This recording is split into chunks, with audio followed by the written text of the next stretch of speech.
There is more to Spartacus than the legendary gladiator who challenged Rome, hidden layers that history often overlooks. This investigation reveals the slave republic's sophisticated organization, the strategic divisions that emerged among rebel leaders, and the mysterious failure of the naval escape plan that trapped them in southern Italy. We delve into archaeological evidence contradicting ancient accounts, explore why Spartacus endures as a symbol of resistance, and examine what his rebellion truly meant for the Roman world. In the sweltering summer of 73 BC, a calculated risk unfolded within the grim walls of a gladiator school in Capua. Spartacus, a Thracian prisoner of war, masterminded a desperate bid for freedom. He and approximately 70 fellow gladiators seized their chance, turning the tools of their daily sustenance into instruments of liberation. Kitchen knives, choppers, and roasting spits became their first improvised arsenal against armed guards. This was not a spontaneous riot but a planned insurrection, a direct challenge to the very heart of the Roman slave economy. The breakout's success sent immediate shockwaves through the region. Contemporary accounts suggest the rebels fought their way out with ferocious determination, overwhelming their captors. They plundered the school's armory, properly equipping themselves with gladiatorial weapons and armor. Their initial flight was not aimless.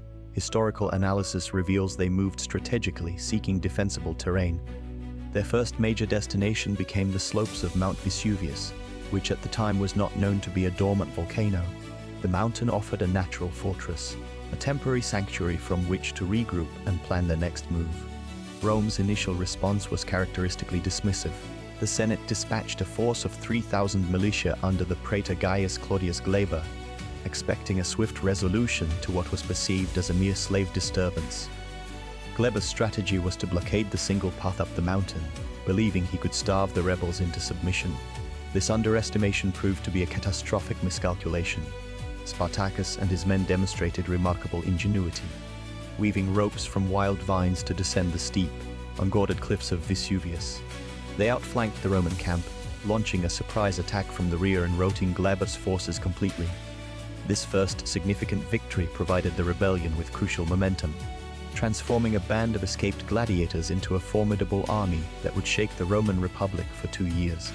While this victory established Spartacus as a formidable military leader, his origins before the rebellion remained shrouded in mystery.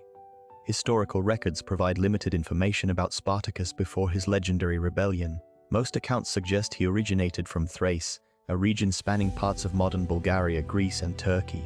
Ancient writers like Plutarch described him as Thracian of nomadic stock, though specific details about his birthplace remain unknown.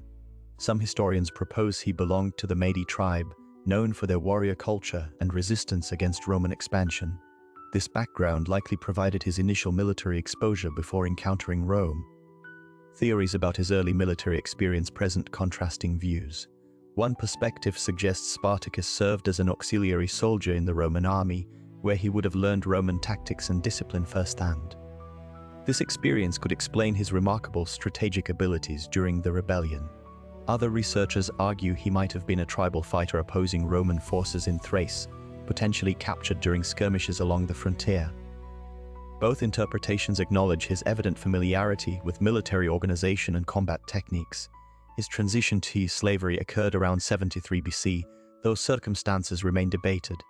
Some accounts indicate he deserted from Roman auxiliary forces, was recaptured, and sentenced to gladiatorial training.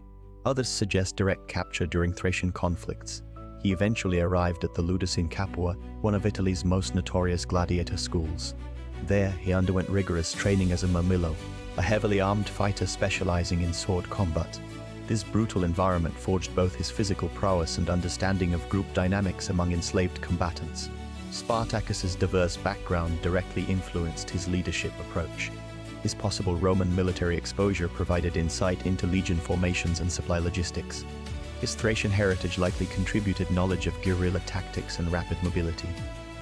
Gladiatorial training offered practical combat experience and connections within the slave community. These combined elements created a leader who could organize thousands of followers into an effective fighting force. His ability to synthesize different military traditions became evident in his campaign strategies against Roman legions, blending conventional and unconventional warfare methods to challenge the empire's military establishment for nearly 2 years. But the true test of his leadership would come not in the arena, but in the unforgiving landscape of the Italian countryside. The story of Spartacus comes to us almost entirely from elite Roman writers. Their accounts, while invaluable, present significant interpretative challenges. Three ancient sources provide the core narrative. Plutarch, writing in the late 1st century, included Spartacus in his parallel lives. His biographical focus emphasized character and moral lessons, sometimes at the expense of strict chronology. Appian, a Greek historian of the 2nd century, covered the war in his civil wars. His work offers crucial strategic details but was composed with the benefit of hindsight, framing the rebellion as a major threat to the Roman state that foreshadowed later internal conflicts. The historian Sallust also wrote about the event, but his work survives only in fragments quoted by later authors.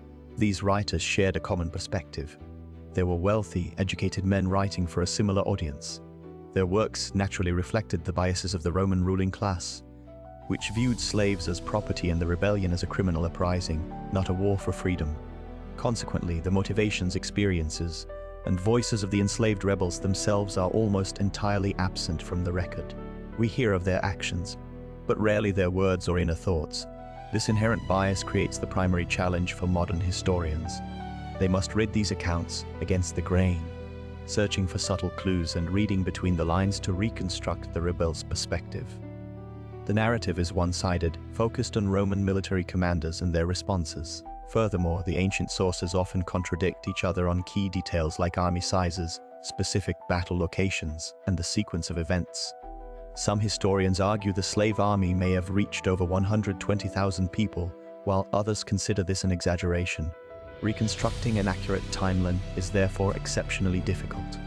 Historians must carefully compare these biased accounts, cross-reference them with archaeological evidence where possible, and acknowledge the permanent gaps in our knowledge, especially concerning the lived experience of the vast majority of those who followed Spartacus.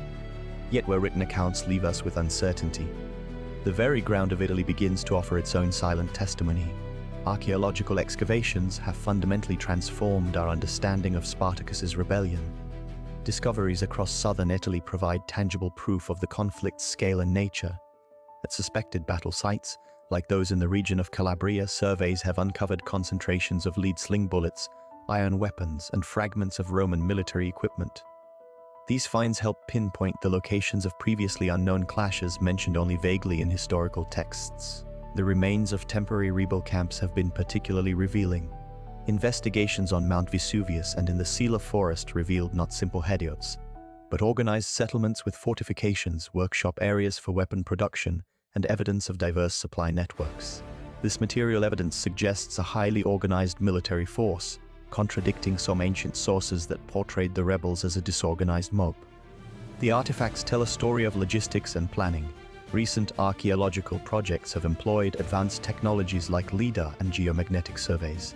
One study in 2019 identified a previously unknown network of paths in a mountainous area, interpreted as potential escape routes or supply lines used by the rebels. Analysis of coin hoards buried during this period also shows a dramatic disruption in economic activity, corroborating the widespread panic described by Roman historians. While archaeology cannot reveal Spartacus's personal fate, it vividly illustrates the rebellion's profound impact on the Italian countryside and confirms its status as a serious military threat to Rome. Yet these material traces only tell part of the story, leaving a more elusive legacy to be uncovered. The historical Spartacus led a major slave rebellion against the Roman Republic between 73 and 71 BC. His journey from a Thracian gladiator to a lasting symbol began with fragmented ancient accounts. Roman historians like Plutarch and Appian documented his military successes, yet their portrayals were often shaped by the perspectives of the ruling class. For centuries after his defeat, his story remained largely within academic historical texts, a notable but distant episode from antiquity. The transformation into a powerful symbol gained momentum during the Age of Enlightenment in the 18th century. Thinkers began to reevaluate his struggle, framing it not as a mere revolt but as a fight for liberty against oppressive power. This reinterpretation laid the groundwork for his modern iconic status. In the 19th century, his figure was powerfully revived. The slave who challenged Rome became a hero for the new republics, wrote one historian, capturing the spirit of the era. His name was invoked by various revolutionary movements across Europe and the Americas. The 20th century saw Spartacus claimed by diverse and often opposing political ideologies. Socialists and communists adopted him as a champion of the proletariat against capitalist systems. The famous Spartacus League in Germany, active after the First World War, embodied this interpretation. Conversely, nationalist and anti-colonial movements also utilized his image, viewing his rebellion as a template for resisting imperial domination. Analysis has shown that his narrative of an underdog fighting for freedom possesses a universal and timeless appeal. This core theme allows different groups to see their own struggles reflected in his story, ensuring his relevance across centuries and cultures. But what happens when this timeless narrative collides with the demands of modern storytelling? The story of Spartacus has been adapted across various media for more than a century. In cinema, the epic film from 1960, directed by Stanley Kubrick and starring Kirk Douglas, remains a landmark. While celebrated for its scale, historical analysis revealed its narrative took significant creative license. The film condensed complex political events and amplified a romantic subplot, simplifying the intricate social dynamics of the late Roman Republic for a mainstream audience. A more recent and extensive interpretation arrived with the television series that debuted in 2010. This production offered a grittier, character-driven perspective, focusing on the personal lives and motivations of both slaves and Romans over several seasons.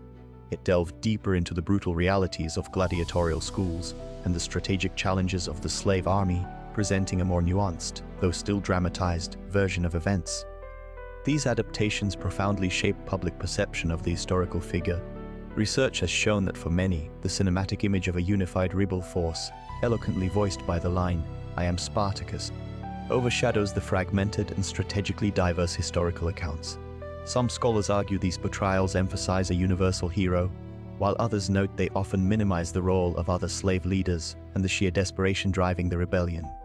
Ultimately, popular culture has cemented Spartacus as an enduring symbol of resistance, even as the specific historical details continue to be debated by experts.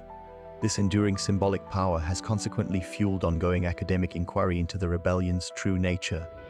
Scholarly debates about Spartacus continue to generate significant discussion, particularly regarding his ultimate objectives. One central question divides historians. Did he aim for a permanent revolution to dismantle the Roman slave system? Or did he primarily seek freedom and escape from Italy? Some researchers argue his repeated campaigns against Roman legions indicate a broader political goal. They point to his ability to unite a large and diverse army as evidence of a revolutionary vision. Other analyses suggest his forces were consistently moving north, seemingly attempting to cross the Alps and disperse. This interpretation posits that strategic necessity, not ideological ambition, dictated his movements within Italy for nearly 2 full years. Modern scholarship has significantly revised earlier, often romanticized, views of the rebellion. 19th and early 20th century narratives frequently depicted Spartacus as a proto-revolutionary figure. Contemporary studies, however, emphasize the practical challenges he faced. His strategic decisions are now often analyzed through the lens of military logistics and group dynamics. For instance, his choice to turn south after initial northern progress is a key point of debate. Some scholars believe his army refused to leave the riches of Italy, forcing his hand. Others propose it was a calculated maneuver to procure more resources and recruit additional followers from the southern countryside. The motives behind his final, fateful decision to confront the armies of Marcus Licinius Crassus remain especially contested.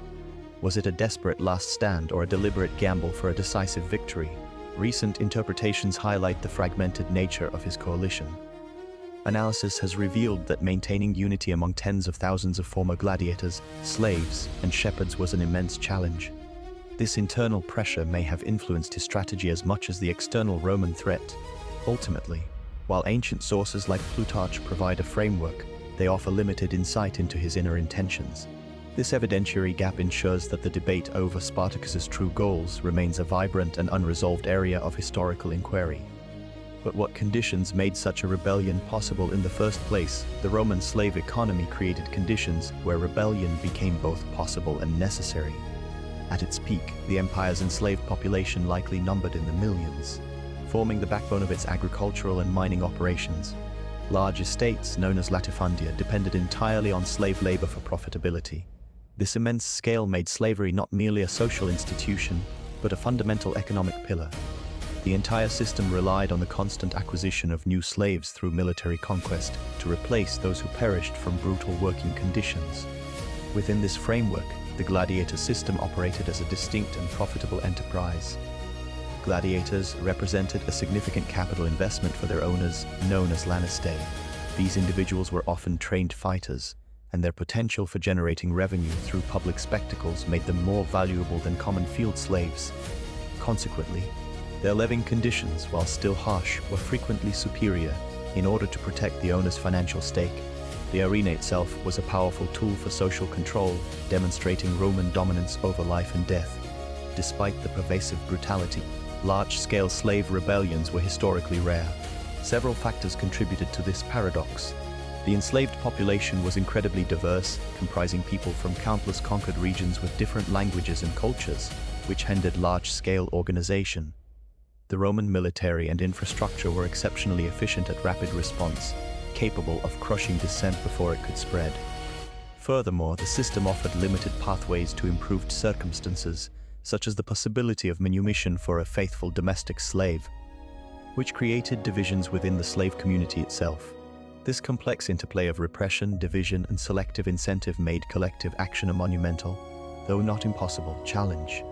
Yet against this backdrop of overwhelming control, one extraordinary story of defiance would echo for millennia. The story of Spartacus has captivated humanity for more than 2,000 years. His journey from a Thracian gladiator to the leader of a massive slave rebellion resonates across centuries. The core themes of his narrative are universal. They center on the fundamental human desire for freedom and personal dignity. His struggle against the oppressive Roman Republic speaks to a timeless conflict. It is the conflict between the powerful and the powerless. This is why his legend endures. Throughout history, different eras have reinterpreted his story to reflect their own struggles. During the Enlightenment, thinkers saw him as a symbol of reason challenging tyranny. In the 19th century, abolitionist movements used his image to fight against slavery. His narrative was adapted by various political movements in the 20th century. Each group found in his rebellion a powerful metaphor for their own fight against oppression. Research has shown that the adaptability of his story is key to its longevity. Modern audiences find his narrative compelling for several reasons. It is a classic underdog story, where a small group challenges an empire. The themes of seeking justice and fighting for a cause greater than oneself remain deeply relevant. Analysis has revealed that people are drawn to his complex character. He was not just a warrior, but a strategist and a leader who united disparate peoples. His ultimate defeat does not diminish his legacy. Instead, it highlights the enduring power of the human spirit to resist injustice, a message that continues to inspire new generations. This enduring legacy of resistance would soon reveal its profound impact on the very foundations of Roman power. The Spartacus rebellion exposed critical vulnerabilities within the Roman Republic's social and military structures. The prolonged campaign, lasting from 73 to 71 BC, demonstrated that Rome's extensive slave-based economy was a potential source of immense internal conflict. The initial successes of the gladiator army against multiple Roman legions revealed weaknesses in the Republic's rapid response capabilities and military preparedness. This event forced the Senate to grant extraordinary powers to Marcus Licinius Crassus, setting a dangerous precedent for future political strongmen. The rebellion's sheer scale, involving an estimated 70,000 to 120,000 individuals according to some ancient accounts, underscored the profound social discontent simmering beneath the surface of Roman expansion. The historical impact of the revolt extended far beyond the Italian peninsula, influencing subsequent slave systems for centuries. While slavery itself was not abolished, the rebellion likely prompted slaveholders across the Mediterranean world to re-evaluate their management and treatment of the enslaved population. Some historians argue it led to slightly less brutal practices in certain regions as a pragmatic measure to prevent future uprisings. The story of Spartacus became a powerful symbol for resistance movements throughout history. In the 18th and 19th centuries, abolitionists and revolutionaries drew inspiration from the gladiators' fight for freedom, seeing in it an early struggle against oppression. In the broader context of world history, the Spartacus uprising stands as one of the most significant slave revolts in the ancient world. It was not an isolated incident, but a dramatic manifestation of the inherent tensions within a slave society. Modern analysis suggests its true legacy lies in its enduring power as a narrative of defiance. The rebellion did not destroy the Roman Republic, but it contributed to the chain of events that highlighted its institutional cracks, events that would eventually lead to its transformation into an empire. Its place in history is secured not by its immediate success, but by its timeless challenge to established power. The first clashes were not against legionaries but local militia. Near Mount Vesuvius in 73 BC, Spartacus's small band ambushed a Roman force. They used the rugged terrain to their advantage, turning a simple skirmish into a decisive victory. This initial success provided them with proper weapons and armor. Another engagement followed swiftly against the forces of Gaius Claudius Glaber. Research indicates the rebels employed clever tactics, descending the mountain using ropes made from vines to outflank the Romans. These early triumphs proved the Roman war machine was not invincible. News of these victories spread like wildfire across the Italian countryside. Each success acted as a powerful beacon, attracting thousands of escaped slaves from the vast agricultural estates. The rebel army swelled from a few hundred to a formidable force. Analysis reveals its composition was remarkably diverse. It included not only Thracians and Gauls but also herdsmen, laborers, and other disenfranchised people from across the Roman world. This multitude was united by a shared desire for freedom, forging a new kind of army from the empire's oppressed. Spartacus's leadership was the crucial factor in these early gains. His military experience, possibly from serving as an auxiliary, gave him a critical understanding of Roman tactics. He transformed a desperate mob into a disciplined fighting force capable of complex maneuvers. One historian wrote, "He brought order to chaos, instilling a sense of purpose." This allowed the rebels to consistently defeat larger, better equipped forces. Their ranks grew to an estimated 70,000 individuals, a number that sent shockwaves through Rome and signaled the start of a serious rebellion. But this swelling force would soon face its ultimate test of strategy and resolve. The Vesuvius standoff represented a critical moment in the war. Roman forces under the command of Gaius Claudius Glaber believed they had achieved total victory. They had the rebel army, led by Spartacus, trapped in the summit of Mount Vesuvius. The only known path was heavily guarded, and the cliffs were considered impassable. The Romans settled into a blockade, confident that starvation would force a surrender. Spartacus, however, saw an opportunity where others saw only a dead end. His forces gathered wild vines from the mountain summit. They skillfully wove these into sturdy ropes. Under the cover of darkness, small groups of rebels used these makeshift ropes to descend the steep cliff face. This daring maneuver allowed them to bypass the main Roman encampments completely. They emerged in the rear of the unsuspecting Roman forces. The subsequent attack was a complete surprise. The rebels assaulted the Roman camp from an unexpected direction, causing panic and disarray. The Roman soldiers, caught entirely off guard, were quickly overwhelmed and routed. This victory was profoundly significant. It provided the rebel army with valuable weapons, armor, and supplies captured from the Roman camp.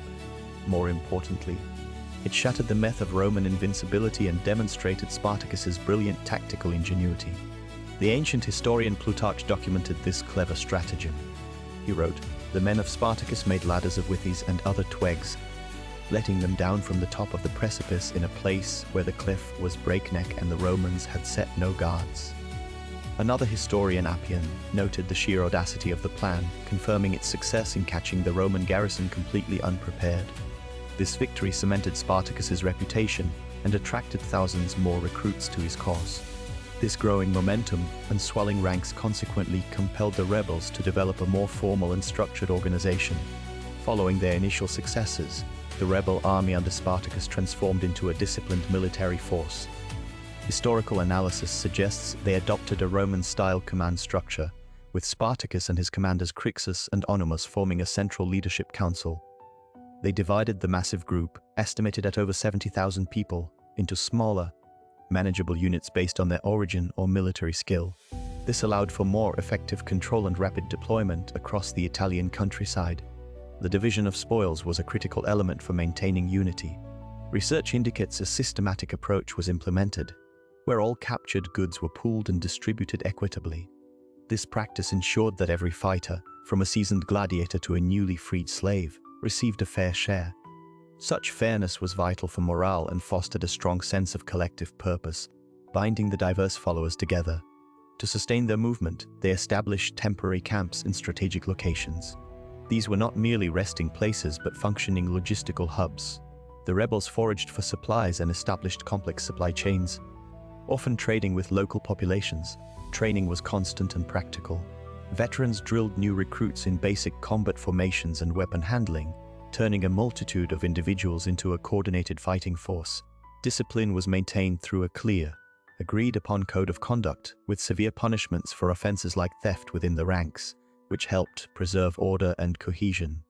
While this disciplined force was taking shape, the established powers remained unaware of the true scale of the threat developing in their midst. The Roman authorities initially dismissed the Spartacus rebellion as a minor disturbance. This perception stemmed from a long period of internal stability, where major slave revolts on the Italian peninsula had been absent for over 2 generations. The last significant uprising in Sicily ended around 60 years prior, creating a false sense of security. Consequently, the breakout of around 70 gladiators from a Capuan ludus seemed like a containable law enforcement issue, not a full-scale war. The Roman Senate, preoccupied with foreign threats and political maneuvering, failed to recognize the deep-seated social discontent brewing among the vast slave population. Contemporary Roman attitudes heavily influenced this miscalculation. Slaves were considered property, not a legitimate military threat. Historical analysis reveals that Roman elites viewed slave rebellions as criminal outbreaks requiring suppression, not as political conflicts. This mindset led to the deployment of local militias and a small, hastily assembled force under the praetor Gaius Claudius Glaber. His strategy was to besiege the rebels on Mount Vesuvius, a move modern studies highlight as a classic tactical blunder. Spartacus's forces used ropes made from vines to descend the cliffs and annihilated the Roman camp. The Senate's response remained inadequate. They dispatched a second praetor, Publius Varinius, with a larger but still insufficient army. Varinius faced significant difficulties, including disease among his troops and relentless guerrilla tactics from the rebels. Spartacus's forces captured his lictors and even his horse, humiliating the Roman command. These successive failures against a supposedly inferior enemy revealed the rebellion's true strength. Only after these defeats did Rome begin to understand the grave threat Spartacus posed, a threat born from their own initial underestimation and the social conditions they had long ignored.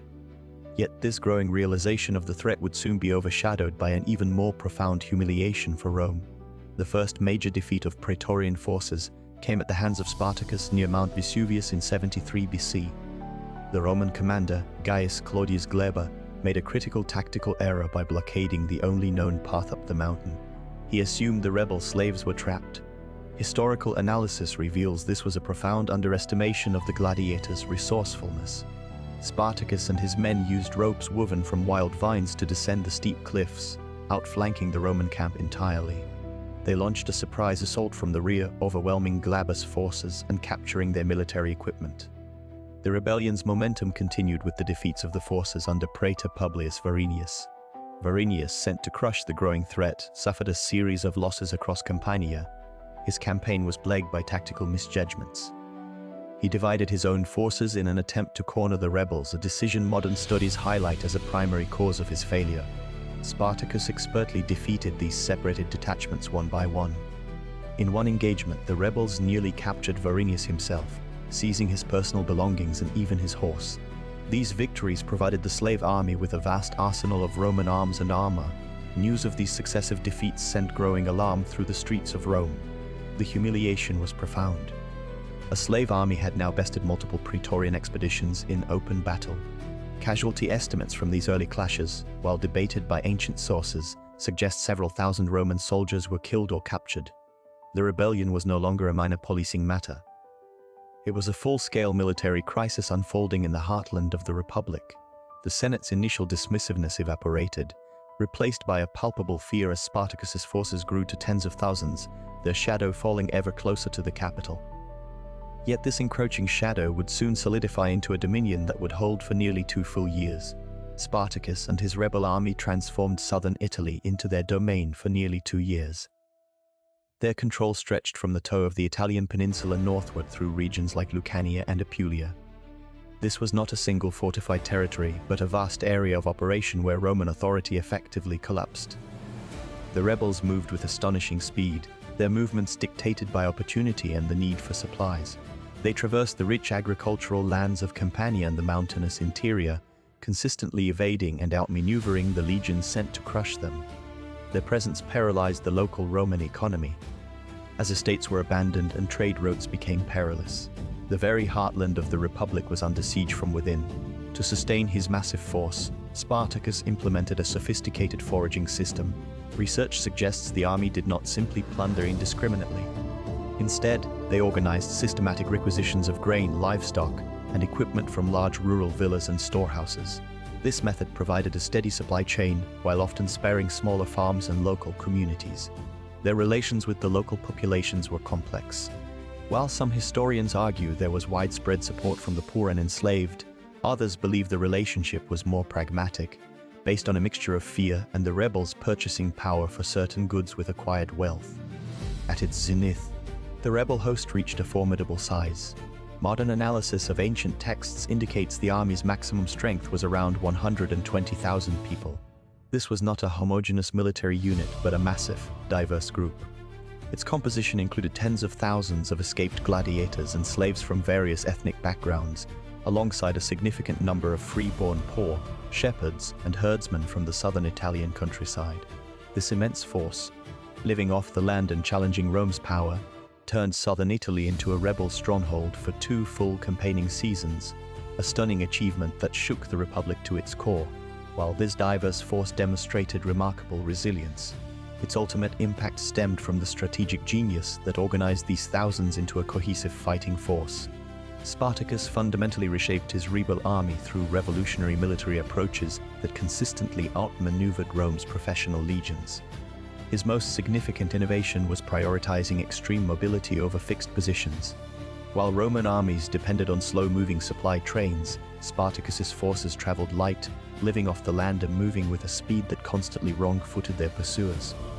This allowed them to strike unexpectedly and vanish before a proper counterattack could be organized, turning the entire Italian countryside into their strategic playground. Intelligence gathering formed another critical pillar of his success. Historical accounts suggest Spartacus established a sophisticated network of scouts and sympathetic local informants. This system provided him with near-perfect awareness of Roman troop movements and their commanders' intentions. Before the battle near Mount Vesuvius, this intelligence likely allowed him to understand the overconfidence of the Praetorian forces sent against him. He used this knowledge to orchestrate a famous ambush, where his men descended the mountain using ropes woven from vines to attack the Romans from an unexpected direction. Furthermore, Spartacus demonstrated a remarkable capacity for adapting Roman military techniques. Having served as an auxiliary in the Roman army, he understood their strengths and, more importantly, their weaknesses. He integrated elements of Roman discipline and organization into his own ranks, forging a diverse group of escaped slaves into cohesive units that could execute complex maneuvers. He also recognized the psychological power of standardized equipment. Research indicates his forces captured Roman forges to produce their own shields, helmets, and swords, making his army appear less like a rabble and more like a legitimate military force. This adaptation was not mere imitation, but a calculated effort to match Roman legions on their own terms, while retaining the flexibility and unconventional tactics that gave his rebellion its unique advantage. But this military cohesion required strategic direction from the very top, a challenge that would test the command structure of the rebellion itself. The Rebel Leadership Council functioned as the strategic heart of the slave uprising, a coalition where Spartacus, Crixus, and Anomus debated their fate. While Spartacus is often portrayed as the primary leader, ancient sources suggest a more complex power-sharing structure. The Roman historian Plutarch indicated that Crixus and Anomus were gladiators from Gaul, who were elected as generals alongside Spartacus, creating a triumvirate of command. This shared authority meant major decisions, from battle plans to the division of spoils, required a degree of consensus. This collaborative model, however, was not without significant friction. A major strategic schism emerged in the winter of 72 BC. Following a series of victories, the council faced a critical decision about their ultimate goal. Spartacus advocated for a disciplined march northward to cross the Alps and secure freedom by escaping Italy. In contrast, Crixus and a large contingent of Gallic and Germanic followers favored remaining in the peninsula to continue plundering its rich countryside. This fundamental disagreement over strategy led to the first major division of the rebel army. The forces split, with Crixus taking 2 Roman legions worth of troops while Spartacus continued north with the main body. Ancient writers like Appian framed this split as a fatal mistake born of greed and insubordination. Modern analysis, however, reveals a more nuanced picture of competing legitimate interests. The diverse composition of the slave army, comprising different ethnic groups and backgrounds, naturally fostered differing priorities. Some scholars propose that Onesimus, who had died earlier in the conflict, might have acted as a mediating figure. His absence potentially left a leadership vacuum that made reconciling the opposing strategic visions of Spartacus and Crixus impossible, setting the stage for their eventual defeat in detail by the legions of Rome. Yet this leadership vacuum would soon be tested by a far more immediate and dangerous consequence of their fractured command. As the rebellion gained momentum, strategic divisions emerged among its leaders. Historians note that by the year 73 BC, a clear fracture developed regarding ultimate objectives. Spartacus reportedly aimed to lead his forces north across the Alps to secure freedom beyond Roman territory. In contrast, other leaders, including the Gaul Crixus, advocated for continued raids throughout the Italian peninsula to gather more plunder and recruits. This fundamental disagreement over strategy created 2 distinct factions within the movement. The schism culminated when Crixus separated from the main force, taking a substantial portion of the army, estimated by some ancient sources to be around 30,000 fighters, to operate independently in southern Italy. This separation had immediate and severe consequences. Research indicates the rebel army's total strength was effectively halved, eliminating their numerical advantage against the legions. The unified command structure dissolved, preventing coordinated military actions. Analysis reveals these internal divisions critically weakened the rebellion. While Spartacus moved northward, Crixus and his forces remained vulnerable in the south. In the spring of 72 BC, a Roman army under the consul Lucius Gallius Publicola engaged and decisively defeated Crixus's separated contingent near Mount Garganus. The loss of these experienced fighters and a key commander was a devastating blow.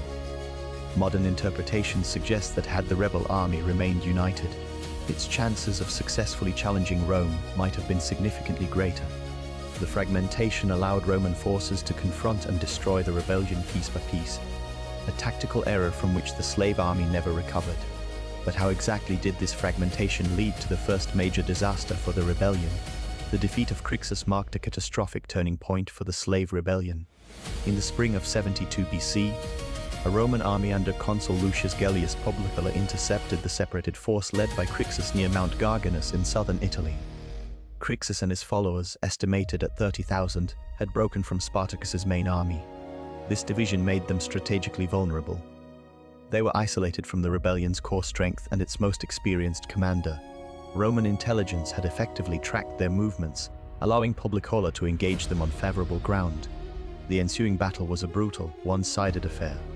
The Roman legions, disciplined and well-equipped, systematically dismantled the rebel formations. Crixus and his warriors fought with desperation, but lacked the tactical cohesion to withstand a professional army. The engagement culminated in the death of Crixus himself and the near-total annihilation of his contingent. Conservative estimates place rebel casualties at 20,000, with the Romans capturing several thousand more. This devastating loss eliminated a significant portion of the rebellion's manpower in a single day. When news of the disaster reached Spartacus, his response was both vengeful and ceremonial. He organized a grand funeral ceremony, forcing hundreds of Roman prisoners of war to fight in gladiatorial games. This grim spectacle served as a funeral honor for his fallen lieutenant and the thousands of slain comrades. As the Roman historian Appian noted, Spartacus sought to give his men soldiers' funeral. This act was not merely one of grief, but a powerful psychological tool. It solidified his leadership, demonstrated the high cost of Roman victory, and steeled the resolve of his remaining army for the even greater confrontations that lay ahead. The defeat of Crixus had severed a limb from the rebellion, but its heart under Spartacus beat more fiercely than ever. Yet this hardening of the rebellion's core would soon face its ultimate test, as Rome turned to its wealthiest and most ruthless citizen to restore order. The rebellion of Spartacus had shattered Roman military prestige. 2 previous armies suffered humiliating defeats, sending panic through the streets of Rome. The Senate faced a crisis of unprecedented scale. In 72 BC, they took a drastic measure, bypassing traditional procedures. They appointed Marcus Licinius Crassus as praetor with special proconsular authority. This granted him near dictatorial power to end the slave war. Crassus was not merely a senator. He was the wealthiest man in Rome, a fact central to his motivations. Historical analysis suggests his drive was a complex mix of duty and profound personal ambition. Military glory was the one prize his vast fortune could not buy, and the crumbling republic offered him a perfect opportunity. He needed a swift, decisive victory to secure his political standing against rivals like Pompey. The state allocated immense resources to his command. Crassus was given the remnants of the consular armies, a demoralized and beaten force. He immediately implemented brutal military reforms to restore discipline. He revived the ancient punishment of decimation for units showing cowardice. This involved selecting one in every 10 men by lot to be clubbed to death by his comrades. This harsh measure, as the historian Plutarch wrote, made the army fear its commander more than the enemy. He began assembling a new force, which modern estimates place at around 40,000 legionaries. This was a colossal army for the era, funded largely from his own personal fortune. The political context was fraught with tension. The Senate's grant of extraordinary power was a desperate gamble. Many aristocrats watched with unease, fearing Crassus might use his military success to seize permanent control. His appointment was a calculated risk to save the Republic, potentially at the cost of its very liberties. The stage was set for a final, brutal confrontation. Yet the true test of his command would come not from the enemy, but from within his own ranks. Crassus implemented one of history's most brutal disciplinary measures, known as decimation, following early setbacks against Spartacus's forces. This extreme punishment was designed to crush any notion of cowardice or insubordination within his own legions. The process was mathematically precise and terrifying. Soldiers in the disgraced units drew lots, and 1 out of every 10 men, regardless of individual guilt, was selected for execution by his own comrades. The chosen method of killing was clubbing or stoning, carried out by the remaining 9 soldiers, which forced them to participate directly in the atrocity. Ancient historians documented this event as a calculated act of terror. The Greek biographer Plutarch wrote, "The army was terrified into obedience," highlighting the immediate psychological impact. The Roman historian Appian also recorded the event, noting its severity. Crassus employed this ancient practice not merely for punishment, but to forge absolute fear and loyalty, believing that an army terrified of its own commander would fight more fiercely than one afraid of the enemy. The psychological shockwaves were profound. For the Roman soldiers, the event created a bond of shared trauma and a desperate will to avoid future failure. Morale was not lifted in a conventional sense, but was replaced with a stark survivalist determination. Conversely, the rebel army learned that the new Roman commander was fundamentally different from his predecessors. Spartacus and his followers now faced an opponent who would not hesitate to inflict catastrophic violence upon his own troops, signaling a long and merciless war ahead. This single act redefined the conflict's character, transforming it from a rebellion into a fight for annihilation. Yet even as this brutal new reality settled over the conflict, the rebels were already charting a course that would test the very limits of their desperate struggle. The rebel march north represented a critical strategic shift for Spartacus and his growing army of formerly enslaved people in the year 73 before the Common Era. Having repeatedly defeated Roman forces in southern Italy, the gladiator-turned-general made a decisive move. His plan was to lead his forces, estimated by some ancient sources to number around 70,000 men, women, and children across the Alps. This was not a retreat but a calculated exodus. His objective was clear: to disperse his followers back to their homelands in Gaul and Thrace, thereby dissolving the rebellion and securing their freedom beyond Rome's reach. The journey was fraught with immense challenges from the outset. Moving such a large, non-uniform group through the Italian peninsula required constant foraging, which slowed their progress and created friction with local populations. Roman commanders, the consuls Lucius Gellius Publicola and Gnaeus Cornelius Lentulus Claudianus, attempted to trap the rebels between their two armies. Historical accounts describe how Spartacus first defeated the forces of Gellius in a pitched battle, then turned and crushed the army of Lentulus. These victories cleared the path north, but they also consumed precious time and resources. Then, in a move that has baffled historians for centuries, Spartacus abandoned his Alpine escape plan. After reaching the region of Cisalpine Gaul and defeating the proconsul Gaius Cassius Longinus near Mutina, his army suddenly turned south. The reasons for this fateful decision remain one of history's great mysteries. Some analyses suggest his Celtic and Germanic followers, emboldened by success, refused to leave Italy and demanded more plunder. Others proposed that logistical issues, such as the difficulty of crossing the high mountain passes with a massive group, forced a reassessment. A third interpretation posits that Spartacus himself changed his objective, perhaps aiming to march on Rome itself. As the ancient historian Plutarch noted, the men would no longer obey him, hinting at internal dissent. Whatever the true cause, the turn south sealed their destiny, drawing them back into the heart of the empire they sought to escape, and setting the stage for a final, tragic confrontation. But with their southern advance thwarted, what desperate new strategy could possibly offer them a path to freedom? Spartacus now pinned his hopes on a daring maritime escape. He negotiated with Cilician pirates near Thurii, promising them rich rewards for transporting his army across the Strait of Messina to Sicily. Historical accounts, including those of Plutarch, describe these tense negotiations. The rebel leader sought to secure enough ships for his entire force, which contemporary analysis estimates numbered between 70,000 and 120,000 people, including non-combatants. The geographical appeal of Sicily was powerful. The island had a long history of slave revolts, and Spartacus likely believed its rugged terrain and rebellious populace would offer a permanent sanctuary and a fresh base for recruitment. Crossing the narrow strait was the most logical escape route, avoiding the long and perilous land march back through recently pacified Roman territories. The plan, however, collapsed in a dramatic betrayal. After receiving an initial payment, the Cilician pirates simply sailed away, abandoning the rebels on the Italian shore. Ancient sources offer differing interpretations for this failure. Some historians suggest the Roman governor of Sicily, Gaius Verres, outbid Spartacus by offering the pirates a larger sum to break their agreement. Other analyses propose the pirates acted on their own treacherous nature, taking the initial payment without any intention of fulfilling their end of the bargain. This betrayal was a catastrophic turning point. The consequences of this failed naval escape were immediate and severe. Spartacus and his massive army were now trapped on the toe of Italy's boot, their most viable escape route severed. The Romans, under the command of Marcus Licinius Crassus, swiftly exploited this failure. Crassus began constructing formidable fortifications across the Grocian Peninsula, a massive wall and trench system designed to contain the rebels completely.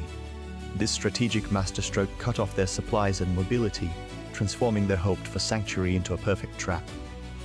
The failed pirate deal marked the beginning of the end for the slave rebellion, sealing its fate on the Italian mainland. Yet this very success created an unexpected dilemma for Crassus, whose decisive victory threatened to undermine his own political ambitions. Trapped on the Rhegian Peninsula in the autumn of 71 BC, the rebel army led by Spartacus faced a masterstroke of Roman military engineering. Marcus Licinius Crassus, determined to end the war, ordered the construction of a massive fortification system. His legions built a wall and a deep ditch across the entire isthmus, a narrow strip of land connecting the peninsula to the mainland. This formidable barrier stretched approximately 37 miles from sea to sea, effectively transforming the region into a vast, open-air prison. The terrain itself was a key ally for the Romans. The surrounding seas and the constricted land bridge left the rebels with no viable escape route except through Crassus's defenses. The fortifications proved brutally effective. Guarded by vigilant Roman soldiers, the wall and ditch prevented any large-scale breakout. Archaeological analysis has revealed these works were not merely a simple palisade, but a complex system designed to counter cavalry and infantry charges.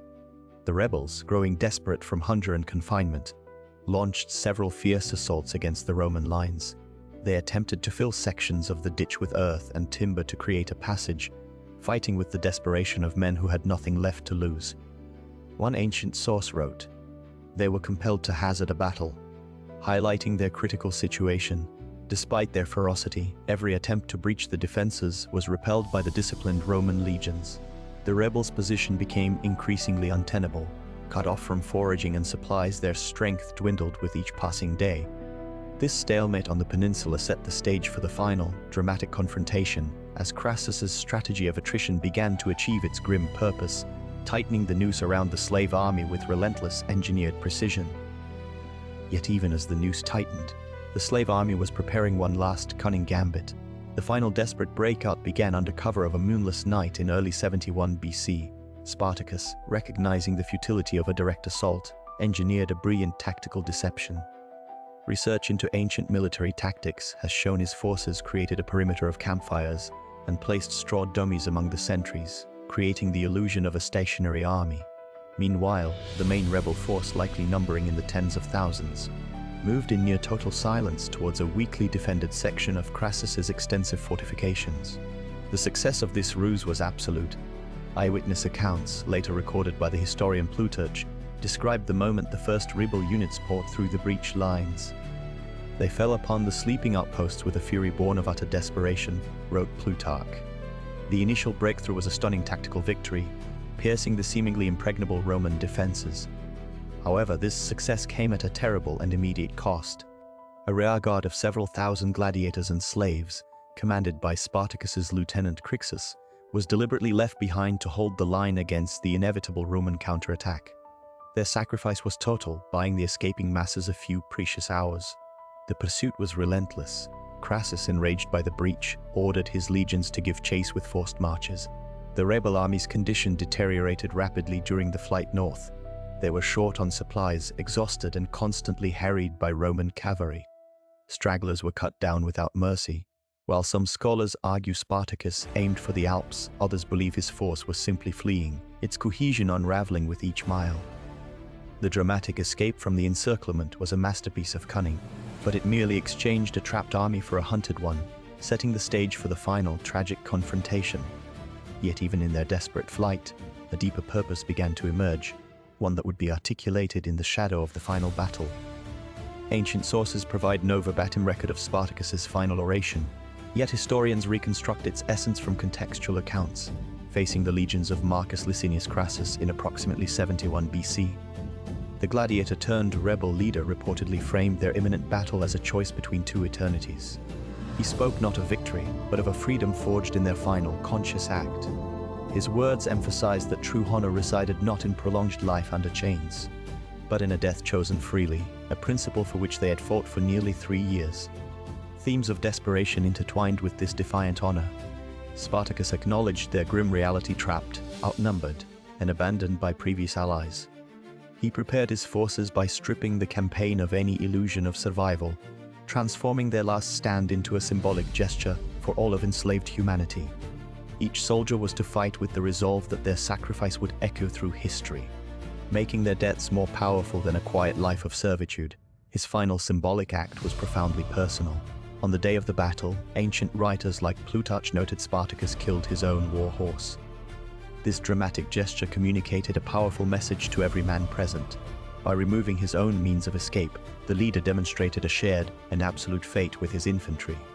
There would be no retreat for him, and therefore no alternative for his army, but to stand and fight with everything they had, cementing their rebellion as an immortal legend of resistance. Yet this legendary stand would soon face its ultimate test against the full might of Rome. A confrontation that would unfold in a manner few could have foreseen. The final confrontation occurred near the Sila River in 71 BC.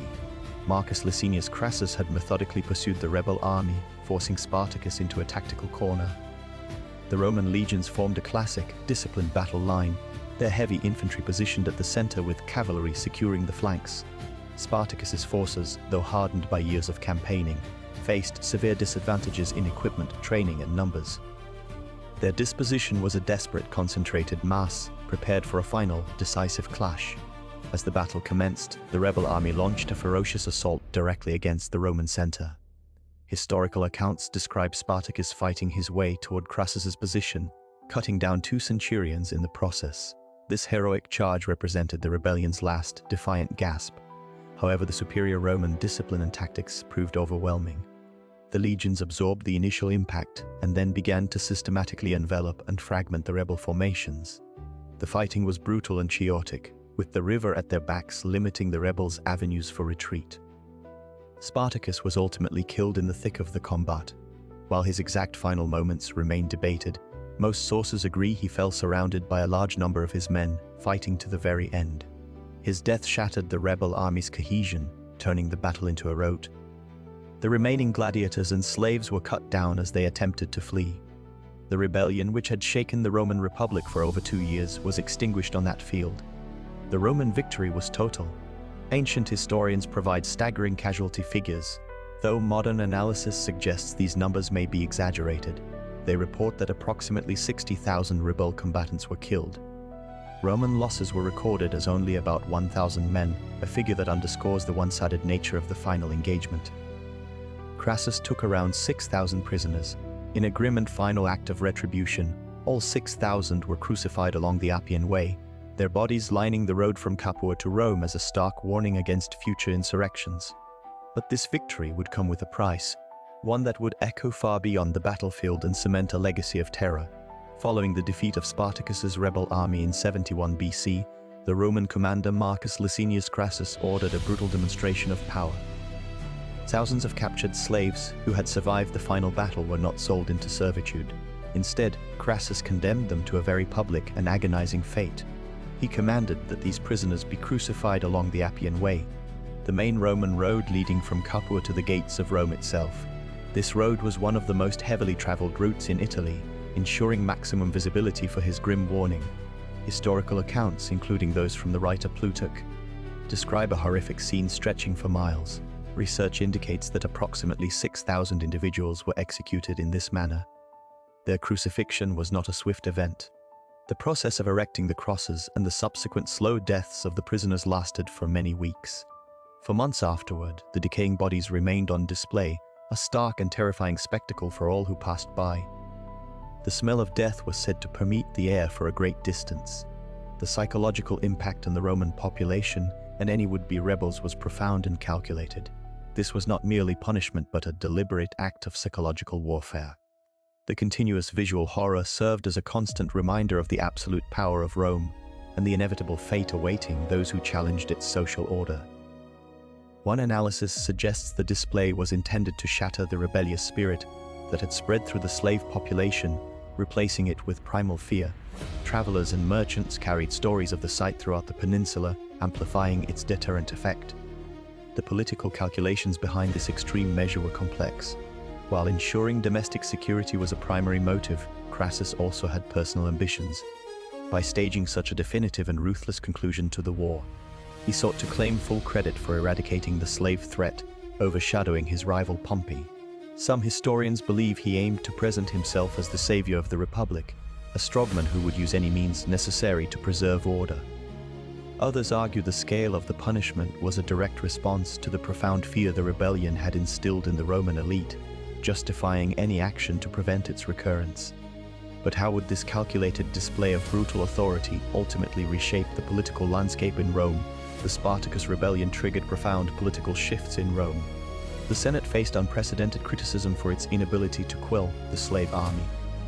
This crisis created an opportunity for ambitious military commanders to consolidate power.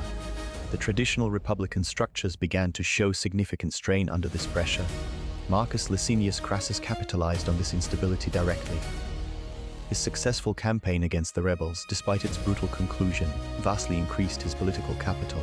He financed a large portion of his army from his personal fortune, a move that demonstrated the rising influence of private wealth in Roman military affairs. This established a dangerous precedent for future conflicts. Crassus's newfound prominence inevitably placed him in direct competition with Gnaeus Pompeius Magnus or Pompey. Pompey, returning from his own successful campaigns in Hispania, took credit for defeating the remaining rebel forces. This fueled a bitter rivalry that would define Roman politics for the next 2 decades. The historian Plutarch noted that Pompey reaped the glory of a war already finished, a comment highlighting the intense personal ambition driving these men. Their competition for influence and public favor gradually eroded the Senate's authority, paving the way for the first triumvirate and the eventual fall of the Republic. In response to the rebellion, Rome enacted stricter slave laws. The legal concept of peculium, the personal savings a slave could accumulate, faced new restrictions. Treatment of gladiators also became a subject of official policy. While gladiatorial schools remained essential for public entertainment, security was drastically increased. Chains and fortified barracks became standard to prevent another organized uprising. These measures aimed to eliminate any future threat from within the massive slave population. The long-term impact of the rebellion resonated through subsequent Roman history. The fear of another major slave uprising became a permanent feature of the Roman psyche. Military strategy adapted to prioritize rapid, overwhelming force against internal threats. The rebellion demonstrated that the Republic's greatest danger could come not from foreign armies, but from its own oppressed population. This lesson influenced imperial policy for centuries, shaping how Rome managed its vast territories and immense slave economy.